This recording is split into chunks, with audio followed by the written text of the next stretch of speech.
Hello my dear lovely students, आपने दो line तो सुनी ही होगी।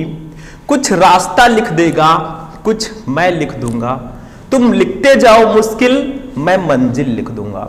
ये लाइफ जो है ना, ये मुश्किलों से भरी है।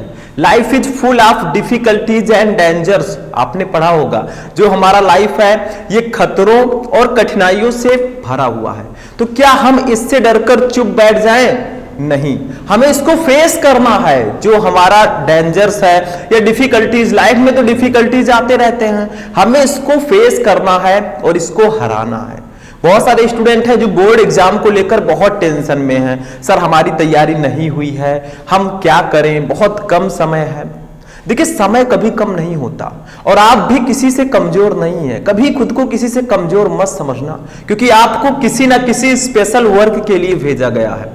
वैसे आज का जो ये हमारा क्लास है ये हिंदी का एक बहुत ही इंपॉर्टेंट क्लास होगा। बहुत सारे स्टूडेंट कह रहे थे सर आप इंपॉर्टेंट जीवन परिचय को तो बताते हैं, यानी कि जो आपका साहित्यिक परिचय आता है, लेकिन आप साहित्यिक परिचय को लिखकर बताएं जैसा हमको बोर्ड एग्जाम में लिखना है।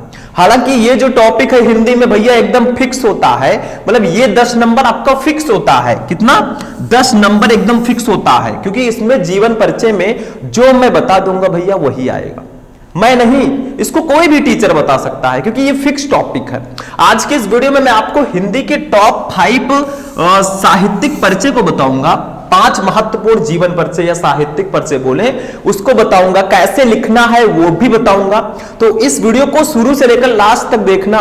मैंने पूरा लिखा है और आपको मैं समझाऊंगा कैसे जाकर बोर्ड एग्जाम में लिखोगे, तभी एग्जामिनर आपको देगा 10/10 कहेगा ले ले बेटा, इस पे तेरा ही हक है और जिस पे मेरा हक है उसको तो मैं जाने नहीं दूंगा। ठीक है, तो चलिए आज का ये क्लास स्टार्ट करते हैं। यहां पे क्लास कर दीजिएगा। ठीक है, तो टॉप 5 जीवन परिचय में बताऊंगा। और जो स्टूडेंट कह रहे थे सर आप जीवन परिचय नहीं बताते, वो इस वीडियो को जरूर देख लेना। और जिसको 10 नंबर क्लियर करना है, इस वीडियो को ध्यान से समझना। एक एक जीवन परिचय को हम डिस्कस करेंगे। 2 लेखक और 3 कवि का हम जीवन परिचय इस वीडियो में पढ़ेंगे। तो टाइम वेस्ट नहीं करते भाई, इस समय जो टाइम है बहुत क्रूशियल है। चलिए स्टार्ट करते हैं। सबसे पहला जो जीवन परिचय हमने लिया है वो है वासुदेव शरण अग्रवाल। मैंने आपको बताया है हमारे हिंदी गद्य में, यानी कि जो लेखक में जीवन परिचय इंपॉर्टेंट है वो वासुदेव शरण अग्रवाल, हजारी प्रसाद द्विवेदी और आप हरिशंकर परसाई जी को पढ़ सकते हैं, क्योंकि फिक्स टॉपिक है। ठीक है, ये 10 नंबर फिक्स होता है। तो आज मैंने सोचा कि बैठे बैठे क्या करें, करना है कुछ काम, आपका 10 नंबर ही मैं कंप्लीट करवा देता हूं लेके प्रभु का नाम। ठीक है, देखो वासुदेव शरण अग्रवाल जी 5 नंबर दिलाकर जाएंगे। ये कहते हैं कि जब तक मैं 12th वालों को 5 नंबर नहीं दिलाऊंगा भैया मैं सिलेबस से नहीं जाऊंगा। ठीक है, देखो जब भी आप जीवन परिचय लिखें, बहुत सारे स्टूडेंट कंफ्यूज रहते हैं सर साहित्यिक परिचय और कृतियां आती हैं उनकी रचनाएं, तो क्या हम जीवन परिचय हेडिंग लिखें या ना लिखें? देखो भैया उनका जन्म, उनका जन्म स्थान, उनके माता पिता का नाम, उनकी मृत्यु, इतना आपको सिर्फ जीवन परिचय में लिखना, छोटा सा, देखो 3-4 लाइन में। उसके बाद जो साहित्यिक परिचय है वो ज्यादा इंपॉर्टेंट है, उसको आपको फिर लिखना है। देखो मैंने जीवन परिचय लिखा है और साइड में मैंने लिखा है साहित्यिक परिचय, उसके बाद मैंने लिखा है इनकी कृतियों को, रचनाओं को। ठीक है, तो देखो सबसे पहले हम जीवन परिचय, ऐसे ही मैं 5 लेखक और कवि का जीवन परिचय बताऊंगा। तो वीडियो बहुत इंपॉर्टेंट है, शुरू से लेकर लास्ट तक देख लेना, क्योंकि 10 नंबर फिक्स है भैया। देखो सबसे पहले एक प्यारा सा हेडिंग डालेंगे जीवन परिचय। जीवन परिचय में हमें क्या लिखना है, इनका जन्म कहां हुआ, इनका जन्म स्थान कहां है, मृत्यु कहां हुई, ये सब आप जीवन परिचय में लिखेंगे। इसका एक और तरीका है, आप चाहे तो एक बॉक्स बना सकते हैं, उस बॉक्स में आप लोग जन्म, यहां जन्म स्थान ये, मृत्यु ये, किस युग के लेखक हैं, ऐसे आप लिख सकते हैं। ठीक है, बट ये तरीका ज्यादा बेटर। देखो जीवन परिचय में डॉक्टर वासुदेव शरण अग्रवाल का जन्म सन 1904 ईस्वी में मेरठ जनपद के खेड़ा नामक ग्राम में हुआ था। ये लाइन बहुत इंपॉर्टेंट है, इसको अपने दिमाग में रख लो। ठीक है, बहुत इंपॉर्टेंट लाइन है कि डॉक्टर वासुदेव शरण अग्रवाल का जन्म सन 1904 ईस्वी में मेरठ जनपद के खेड़ा नामक ग्राम में हुआ था। इनके माता पिता लखनऊ में रहते थे। लखनऊ जानते हो, अरे हमारे उत्तर प्रदेश की राजधानी है, कैपिटल, और हम तो वहीं के लगभग हैं आसपास के। ठीक है, लखनऊ में रहते हैं, अतः इनका बचपन लखनऊ में ही व्यतीत हुआ। भाई जहां हमारे पेरेंट्स रहेंगे ज्यादातर बचपन हमारा वहीं पर व्यतीत होगा, क्योंकि बचपन में हम अपने पेरेंट्स के बिना नहीं रह सकते, दैट्स इम्पॉसिबल, ठीक है। और यही इनकी प्रारंभिक शिक्षा भी हुई। भारतीय संस्कृत और पुरातत्व का यह महान पंडित एवं साहित्यकार सन 1967 ईस्वी में परलोक सिधार गया। मतलब हमने लिखा इनका जन्म, इनके माता पिता, इनकी शिक्षा और इनकी मृत्यु, यही 2-4 लाइनें आपको जीवन परिचय में लिखना है, इतना आपको ध्यान रखना है। अब इंपॉर्टेंट हेडिंग जो हमारा दूसरा है वो है साहित्यिक परिचय। साहित्यिक परिचय में हम क्या लिखते हैं, मतलब इनका साहित्य में परिचय कैसा, जैसे हिंदी के लेखक हैं तो हिंदी साहित्य में कैसा योगदान है भैया, किस प्रकार के ये लेखक थे, क्या करते थे, अगर कोई इनाम मिला है, पुरस्कार, तो इसको भी हमें लिखना है, ये सब इसमें लिखना होता है। देखो साहित्यिक परिचय हेडिंग डालेंगे खूब सुंदर सा, ठीक है। देखो डॉक्टर अग्रवाल भारतीय संस्कृति, पुरातत्व और प्राचीन इतिहास के प्रकांड पंडित एवं अन्वेषक थे, ठीक है। इनके मन में भारतीय संस्कृति को वैज्ञानिक अनुसंधान की दृष्टि से प्रकाश में लाने की उत्कट इच्छा थी। यहां पे दृष्टि कर दीजिएगा, इतना सुधार आप कर सकते हैं, ठीक है। अतः इन्होंने उत्कृष्ट कोटि के अनुसंधात्मक निबंधों की रचना की। इनके अधिकांश निबंध प्राचीन भारतीय इतिहास और संस्कृति से संबंध है, मतलब ज्यादातर जो इनके निबंध है वो प्राचीन इतिहास, भारतीय इतिहास और संस्कृति जो हमारी कल्चर है उससे रिलेटेड है, ठीक है। आगे देखो, इन्होंने अपने निबंधों में प्रागैतिहासिक, वैदिक एवं पौराणिक धर्म का उद्घाटन किया। तो इतना आपको लिखना है साहित्यिक परिचय में। 2-4 लाइन और लिख सकते हैं भाई, क्योंकि सबसे मेन हेडिंग यही होता है, तो थोड़ा सा और लिख सकते हैं। इसके अतिरिक्त इन्होंने पाली, प्राकृत और संस्कृत के अनेक ग्रंथों का संपादन और पाठ शोधन किया। जायसी के पद्मावत पर इनकी टीका सर्वश्रेष्ठ मानी जाती है, मतलब जायसी जी के पद्मावत पर इनकी एक टीका है जो सबसे श्रेष्ठ मानी जाती है, बेटर, ठीक है। इन्होंने बाण भट्ट के हर्षचरित का सांस्कृतिक अध्ययन प्रस्तुत किया। क्वेश्चन आता है बाण भट्ट के हर्षचरित का सांस्कृतिक अध्ययन किसने प्रस्तुत किया, ऑप्शंस रहेंगे, सही आंसर आपको देना होगा, ठीक है। तो इनकी जो रचनाएं हैं और बाकी जो सारी चीजें हैं उस पर विशेष ध्यान देना है। तो ये इतना आपको साहित्यिक परिचय में लिखना है। अब देखो भैया, अब रचनाएं, क्योंकि साहित्यिक परिचय के बाद रचनाएं हमें जाननी होगी, तो रचनाएं देखो, इनकी प्रमुख रचनाएं निम्न है। देखो ऐसे हेडिंग वाइज लिखेंगे, सबसे अच्छा तरीका है, ब्यूटीफुल, मतलब अच्छा दिखेगा, जितना अच्छा दिखेगा भाई एग्जामिनर उतने अच्छे नंबर देगा। मतलब आपकी राइटिंग भी मैटर करती है। आप एग्जाम देने गए, राइटिंग से खूब लिखेंगे तो नंबर आपको बहुत अच्छे मिलेंगे। अगर राइटिंग से नहीं लिखोगे भैया तो एग्जामिनर को समझ में नहीं आएगा, तो प्रॉब्लम हो जाएगी। तो साफ सुथरा और सुंदर लिखना है, क्योंकि साफ सुथरे और सुंदर लोग सबको पसंद होते हैं, ठीक है। तो एग्जामिनर दूसरे ग्रह से नहीं आया है, ठीक है। देखो निबंध संग्रह, पृथ्वीपुत्र, कल्पलता, ऐसे निबंध इनका कौन कौन सा है निबंध संग्रह, पृथ्वीपुत्र, कल्पलता, कला और संस्कृत, कल्पवृक्ष, भारत की एकता, माता भूमि, पुत्रो अहम पृथिव्या, वागधारा आदि इनके प्रसिद्ध निबंध संग्रह हैं। ये इनका निबंध संग्रह है। शोध प्रबंध में इन्होंने पाणिनकालीन भारतवर्ष, आलोचना ग्रंथ में पद्मावत की संजीवनी व्याख्या तथा हर्षचरित का सांस्कृतिक अध्ययन, संपादन में पाली, प्राकृत और संस्कृति के एकाधिक ग्रंथों का इन्होंने संपादन भी किया। तो ऐसे हेडिंग वाइज लिखोगे, दैट्स अ बेटर, ये बहुत अच्छा तरीका है। हालांकि आप रचनाएं लिखकर डायरेक्टली रचनाओं को भी लिख सकते हैं, उस तरह से भी आप लिख सकते हैं जैसे खुद को आप प्रेजेंट कर सकते हैं। तो ये सही तरीका है किसी भी लेखक का साहित्यिक परिचय लिखने का। लेकिन अभी तो ट्रेलर है, पिक्चर अभी बाकी है। ये तो फर्स्ट था ना, हम 5 देखेंगे, 5 जीवन परिचय, मतलब आज हम जीवन परिचय को फिनिश करके रहेंगे, ठीक है, एकदम फाइनल, ठीक। देखो नेक्स्ट दूसरा हम लोग देखते हैं, आ गए हम लोग आचार्य हजारी प्रसाद द्विवेदी जी का। अगर हम लोग लेखक की बात करें तो हम इनको मिस नहीं कर सकते, क्योंकि ये बहुत ही इंपॉर्टेंट लेखक हैं।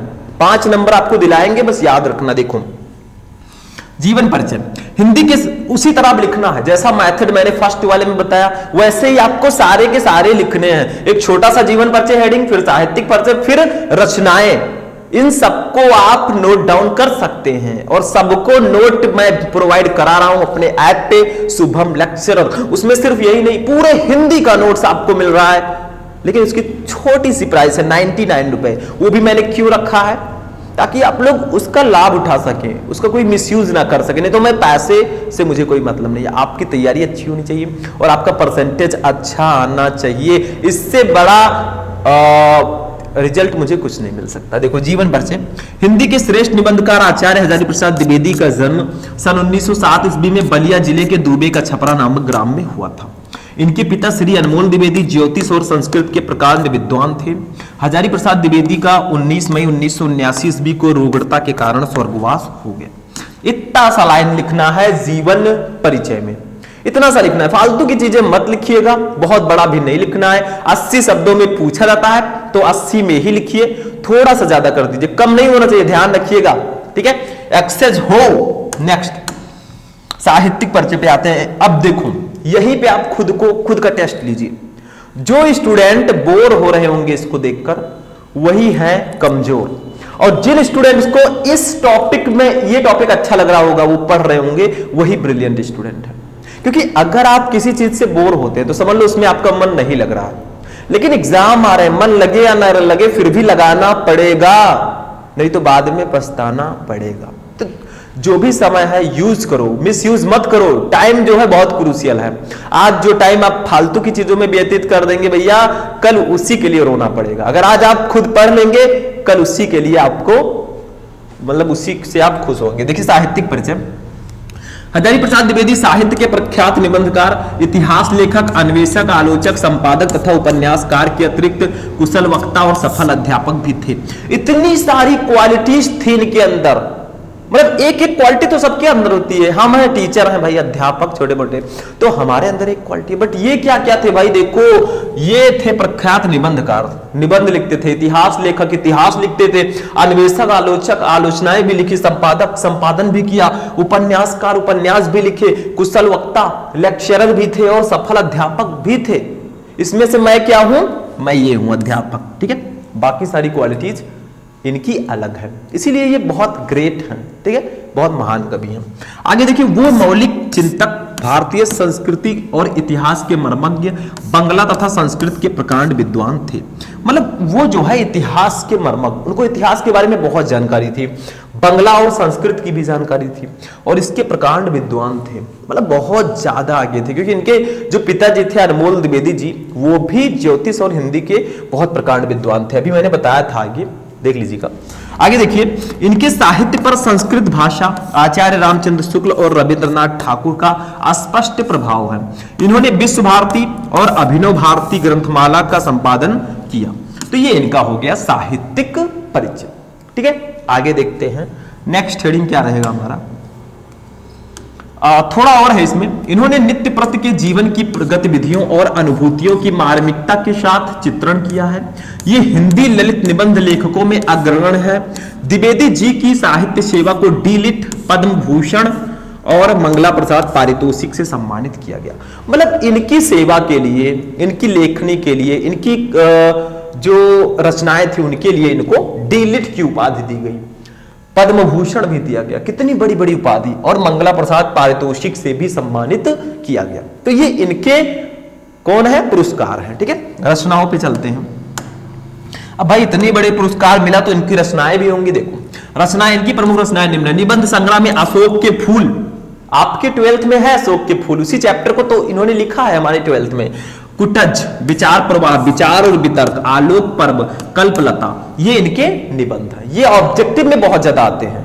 बताइए इनमें से कल्पलता के लेखक कौन है, ऑप्शन दे दिया जाएगा, लिख दो हजारी प्रसाद द्विवेदी, पता रहेगा तभी तो लिखोगे, ठीक। आलोचना साहित्य में देखो, सूरदास, कालिदास की लालित्य योजना, कबीर, साहित्य सहचर, साहित्य का मर्म, ये इनकी आलोचना की रचनाएं हैं।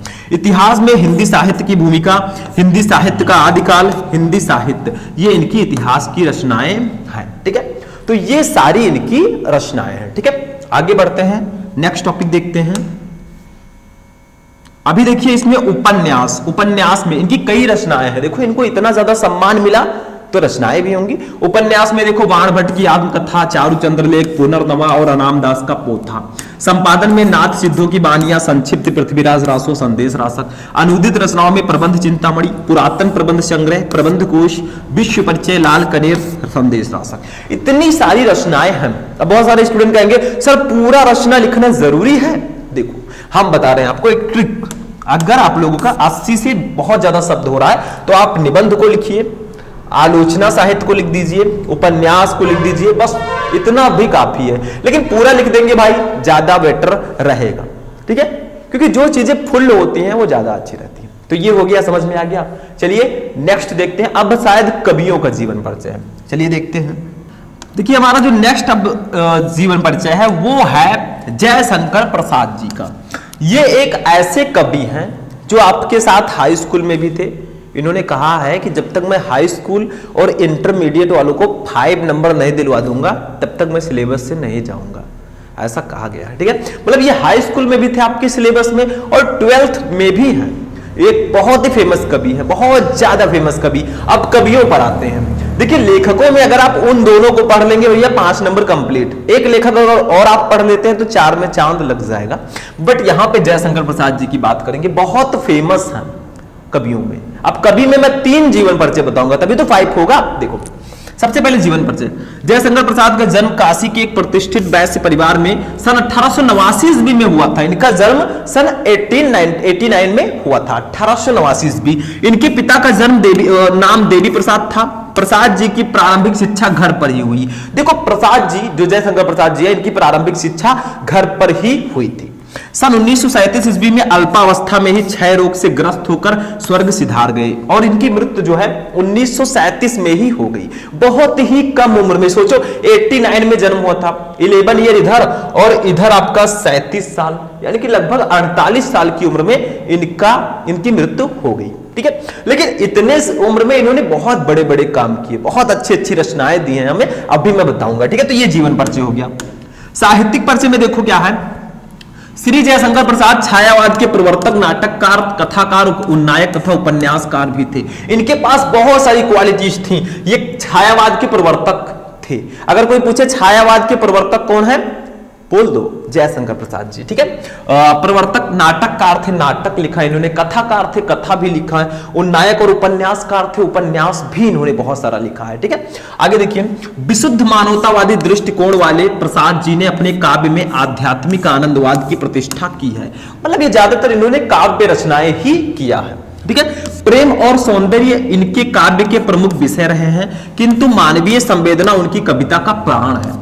मतलब प्रेम और सौंदर्य जो है इनकी काव्य रचना का प्रमुख विषय रहा है। जैसे आप श्रद्धा मनु को ही ले लीजिए, श्रद्धा मनु चैप्टर जो आपके 12th में है, कितनी प्रेम की बातें की गई हैं, ठीक है। प्रसाद जी ने नाटक, उपन्यास, कहानी, निबंध आदि सभी साहित्यिक विधाओं पर अपनी लेखनी चलाई और अपने कृतित्व से इन्हें अलंकृत किया। ये इनका साहित्यिक परिचय है। इतनी छोटी सी लाइफ में इतना बड़ा काम कर गए, इसलिए मैं कहता हूं काम ऐसा करो कि ना रहने के बाद भी लोग आपका ही गुणगान करें, आपको याद करें, आपको पढ़ाया जाए। देखो ये आज बुक में इनको सब पढ़ रहे हैं, यानी कि ये अमर है हमारे दिलों में, ये हमेशा अमर रहेंगे। इनको सैल्यूट है मेरा, ठीक है। आगे देखिए, आते हैं रचनाओं पे। जयशंकर प्रसाद जी की रचनाएं निम्न है। इनकी जो रचनाएं हैं वो निम्न है। देखो काव्य ग्रंथ में इन्होंने कामायनी, आंसू, लहर, झरना, बहुत फेमस रचना है, ऑब्जेक्टिव क्वेश्चन आता है इससे रिलेटेड। इनकी काव्य रचनाओं में कामायनी बहुत फेमस रचना है, आंसू, लहर, झरना इनकी काव्य रचना है। कहानी में आकाशद्वीप, इंद्रजाल, प्रतिध्वनि, आंधी। उपन्यास में कंकाल, तितली, इरावती। इरावती जो है ये अपूर्ण है, मतलब पूरी रचना नहीं हो पाई थी, इनकम्प्लीट, ठीक है। निबंध में काव्य और कला और अन्य निबंध। चंपू काव्य में प्रेम राज्य, यानी कि ये सारी इनकी रचनाएं। इतना याद रखिएगा, छोटी छोटी रचनाएं हैं, ठीक है। कम उम्र में बहुत बड़ा काम करना कोई इनसे सीखे, ठीक है। समझ में आया। चलिए आगे बढ़ते हैं। नेक्स्ट कवि हमारे आते हैं, ये हमारी महादेवी वर्मा जी हैं। ये भी हमारे हाई स्कूल में हैं और इंटरमीडिएट में भी हैं। और ये जो कवि हैं बहुत इंपॉर्टेंट है। महादेवी वर्मा जी की तो अगर देखा जाए कवित्री तो बहुत ही महान लेखिका हैं, बहुत ही महान कवित्री हैं। देखो महादेवी वर्मा जीवन परिचय देखो। महादेवी वर्मा का जन्म फर्रुखाबाद के एक शिक्षित कायस्थ परिवार में सन 1907 ईस्वी में होलिका दहन के दिन हुआ था। होली को जो हम होलिका दहन करते हैं ना, उसी दिन इनका जन्म हुआ था। बहुत ही शिक्षित परिवार में हुआ था, एजुकेटेड फैमिली में, कायस्थ परिवार में, शिक्षित परिवार में होकर इन्होंने शिक्षा ग्रहण की और बहुत आगे गई हैं। देखो इन्होंने FA, BA और MA परीक्षाएं सम्मान सहित उत्तीर्ण की। 11 सितंबर 1987 को इस महान लेखिका कर दीजिएगा, लेखिका का स्वर्गवास हो गया। और 11 सितंबर सन 1987 ईस्वी को आखिर वो दिन आ ही गया जब हमारी ये महान लेखिका हम सबको छोड़ के चली गई। लेकिन आज भी हम इनको बुक्स में पढ़ते हैं, हमारे दिलों में ये जिंदा हैं।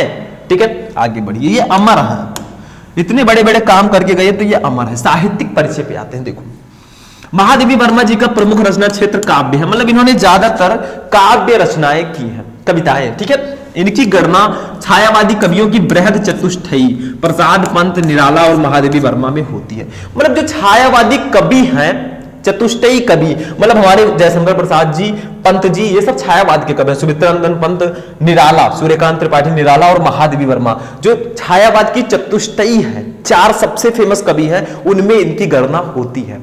ठीक है, छायावाद में होती है। इनके काव्य में वेदना की प्रधानता है, मतलब इनके काव्य रचनाओं में वेदना की प्रधानता है। काव्य के अतिरिक्त इनकी बहुत सी श्रेष्ठ गद्य रचनाएं भी हैं। चांद पत्रिका का संपादन करके इन्होंने नारी को अपनी स्वतंत्रता और अधिकारों के प्रति सजग किया है। मतलब एक चांद पत्रिका का इन्होंने संपादन किया था, उसके द्वारा इन्होंने नारी की जो स्वतंत्रता है उसके प्रति सजग किया है हम सभी को। भारत के राष्ट्रपति से इन्होंने पद्म भूषण की उपाधि प्राप्त की। हिंदी साहित्य सम्मेलन की ओर से इन्हें सक्सेरिया पुरस्कार तथा मंगला पारितोषिक पुरस्कार मिला। मई 1983 ईस्वी में भारत भारती तथा नवंबर 1983 ईस्वी में यामा पर ज्ञानपीठ पुरस्कार से इन्हें सम्मानित किया गया। मतलब बहुत सारे पुरस्कार इनको दिए गए।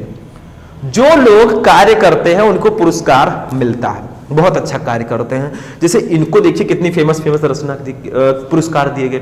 अगर आप भी बहुत अच्छा काम करेंगे, बहुत अच्छे क्षेत्र में काम करेंगे, आपको भी पुरस्कृत किया जाएगा। जैसे हमें भी किया गया, YouTube की तरफ से हमें कुछ नहीं तो प्ले बटन्स मिले, सिल्वर प्ले बटन, और आप लोगों का प्यार रहा तो गोल्डन प्ले बटन भी मिलेगा, क्योंकि 10 लाख जैसे हमारी फैमिली कंप्लीट होगी, गोल्डन प्ले बटन मिल जाएगा। वो आपके ही सपोर्ट से होगा। ठीक है, तो देखो इनको जो है मंगला प्रसाद पारितोषिक, सक्सेरिया पुरस्कार, भारत भारती, ज्ञानपीठ पुरस्कार, ये 4 पुरस्कार मिले थे भाई। कितनी फेमस कवित्री हैं, खुद अंदाजा लगा सकते। तो लड़कियों, इनसे सीखो, जो गर्ल्स हैं हमारे स्टूडेंट हैं, इनसे सीखो कुछ। लड़के भी सीखें, जयशंकर प्रसाद, हजारी प्रसाद द्विवेदी, इन सबसे लड़कियां इनसे सीखें। ये हो गए, सुमित्रानंदन पंत हो गई, इन सबसे सीखो, आगे बढ़ो, कंधे से कंधा मिलाकर चलो, कभी भी खुद को कमजोर मत समझना। रचनाएं देखो, महादेवी वर्मा जी की प्रमुख रचनाएं निम्न है। काव्य में इन्होंने निहार, रश्मि, इसको रश्मि कर दीजिएगा, रश्मि नीरजा, देखो ऐसे लिख दीजिएगा, रश्मि, मैं बता देता हूं, कहीं कहीं मिसप्रिंट हो जाता है भाई, कंप्यूटर है। ठीक है, नीरजा, ठीक है। सांध गीत, दीप शिखा यामा, ये इनकी काव्य रचनाएं हैं। निबंध में अतीत के चलचित्र, स्मृति की रेखाएं, श्रृंखला की कड़ियां आदि इनके निबंध है। आलोचना ग्रंथ में इन्होंने हिंदी का विवेचनात्मक ग्रंथ की आलोचना की। ठीक है, तो ये इनकी रचनाएं हैं। मतलब मेनली इन्होंने काव्य रचनाएं की है। निरहार, रश्मि, नीरजा, सांध गीत, दीपशिखा, यामा इनकी बहुत फेमस रचना है। जैसे जयशंकर प्रसाद जी की कामायनी है, वैसे इनकी यामा बहुत फेमस रचना है। ठीक है, तो ये याद रखिएगा। अब एक और कवि को हम देख लेते हैं, 5वां हमारा जीवन परिचय लास्ट होगा। रामधारी सिंह दिनकर जी, बहुत ही फेमस कवि ये भी हैं, और ये इनकी रचनाएं, इनको कैसे लिखे ये भी बहुत फेमस है। इनका भी जीवन परिचय आपको पढ़ के जाना है। टॉप 5 में इनको मैंने शामिल किया, क्योंकि ये कई बार आपके बोर्ड एग्जाम में आ चुके हैं, और इस क्लास में मैंने उन्हीं जीवन परिचय को शामिल किया है जो कई बार आपके एग्जाम में आए हैं। तो देखिए, रामधारी सिंह दिनकर जी, सबसे पहले इनका जीवन परिचय देखते हैं हम। श्री रामधारी सिंह दिनकर का जन्म 30 सितंबर 1908 ईस्वी, यानी कि संवत में बात किया जाए तो 1965 ईस्वी को जिला मुंगेर बिहार के सिमरिया नामक ग्राम में हुआ था। मतलब 30 सितंबर 1908 ईस्वी को मुंगेर जिला के, बिहार के मुंगेर जिला के सिमरिया नामक ग्राम में हुआ था। इनके पिता का नाम श्री रवि सिंह और माता का नाम श्रीमती मनरूप देवी था। इनकी 2 वर्ष की अवस्था में ही पिता का देहावसान हो गया। जैसे ही ये 2 वर्ष के हुए, इनके पिताजी की मृत्यु हो गई। अतः बड़े भाई बसंत सिंह और माता की छत्रछाया में ही ये बड़े हुए। यानी कि बड़े भाई इनके बसंत सिंह थे और माता जी जो हैं उनकी छत्रछाया में इनका पालन पोषण हुआ। सन 1972 ईस्वी में इन्हें उर्वशी के लिए ज्ञानपीठ पुरस्कार से भी सम्मानित किया गया। इनका स्वर्गवास 24 अप्रैल 1974 ईस्वी को मद्रास, चेन्नई में इनका स्वर्गवास हो गया। ठीक है, तो ये इनकी जीवन परिचय। साहित्यिक परिचय में देखिए इनकी कुछ लाइंस देखिए। साहित्यिक परिचय, दिनकर जी की सबसे प्रमुख विशेषता उनकी परिवर्तनकारी सोच रही है। मतलब उनकी जो थिंकिंग है, चेंजेस थिंकिंग जो होती है अलग अलग, वो इनकी सबसे बड़ी विशेषता है, क्वालिटी है। उनकी कविता का उद्भव छायावाद युग में हुआ और वो प्रगतिवाद, प्रयोगवाद, नई कविता आदि के युगों से होकर गुजरी। मतलब छायावाद युग से होकर इन्होंने प्रगतिवाद, प्रयोगवाद, नई कविता, इन सभी युगों में अपनी लेखनी चलाई। इस दीर्घ काल में जो आरंभ में से अंत तक उनके काव्य में रही वो है उनका राष्ट्रीय स्वर। दिनकर जी राष्ट्रीय भावनाओं के ओजस्वी गायक रहे हैं। इन्होंने देशानुराग की भावना से ओतप्रोत, पीड़ितों के प्रति सहानुभूति की भावना से परिपूर्ण तथा क्रांति की भावना जगाने वाली रचनाएं लिखी हैं। ये लोक के प्रति निष्ठावान, सामाजिक दायित्व के प्रति सजग तथा जनसाधारण के प्रति समर्पित कवि रहे हैं। ठीक है, तो इतना आपको साहित्यिक परिचय में लिखना है, परफॉर्म करना है, बस हो गया। ठीक है, आगे बढ़ते हैं। कृतियां शायद इनका पूरा यहां पे नहीं लिखा गया है। ठीक है, लेकिन कृतियां देखिए, कृतियां ऐसे भी आप लिख सकते हैं जैसे इसमें लिखा है। देखो, दिनकर जी का साहित्यिक विपुल है, जिसमें काव्य के अतिरिक्त विविध विषय गद्य रचनाएं भी हैं। इनकी प्रमुख काव्य रचनाएं निम्न है। रेणुका, हुंकार, कुरुक्षेत्र, उर्वशी, ये इनकी काव्य रचनाएं हैं। इसके अतिरिक्त दिनकर जी के अन्य काव्य ग्रंथ निम्न है। खंड काव्य जो है इनका रश्मि है। ठीक है, तो ये सारी इनकी रचनाएं, शायद यहाँ पे प्रॉपर नहीं लिखा गया है, बट इसको मैं आपको अलग से बता दूंगा। रामधारी सिंह दिनकर जी की रचनाएं, और आप अपने बुक में देख लीजिए। थोड़ा मैंने कहा था ना, कुछ रास्ता लिख देगा, कुछ हम लिख देंगे। तुम लिखते जाओ मुश्किल, हम मंजिल लिख देंगे। कुछ हमने बता दिया, कुछ आप बुक से देखें और बोर्ड एग्जाम में टॉपर बन जाए, हम मंजिल लिखेंगे साथ में। ठीक है, तो आज का क्लास यहीं पर फिनिश होगा। बहुत ही इंपॉर्टेंट क्लास थी ये क्लास, जो है 10 नंबर क्लियर कराने वाली क्लास थी। जो स्टूडेंट इस वीडियो को ध्यान से देखा होगा, 10 में 10 लेकर आओगे जीवन परिचय में। तो ऐसी ऐसी क्लासेस अगर आपको चाहिए, देखिए आप लोग का प्यार मिलना चाहिए। हम किसी के भी भूखे नहीं, सिर्फ प्रेम के भूखे हैं। तो आज का क्लास यहीं पर फिनिश होता है। कुछ ज्यादा बातें नहीं करेंगे, इमोशनल बातें नहीं करना चाहिए, क्योंकि आपका बोर्ड एग्जाम चल रहा है, उस पर आपको ध्यान देना है। तो मिलते हैं हम लोग नेक्स्ट वीडियो में नेक्स्ट टॉपिक के साथ। तब तक आप लोग अपनी तैयारी करते रहें। किसी भी टॉपिक पर वीडियो चाहिए, कमेंट बॉक्स में कमेंट करके बताएं। तो हम जा रहे हैं, मिलेंगे नेक्स्ट वीडियो में। तब तक के लिए जय हिंद।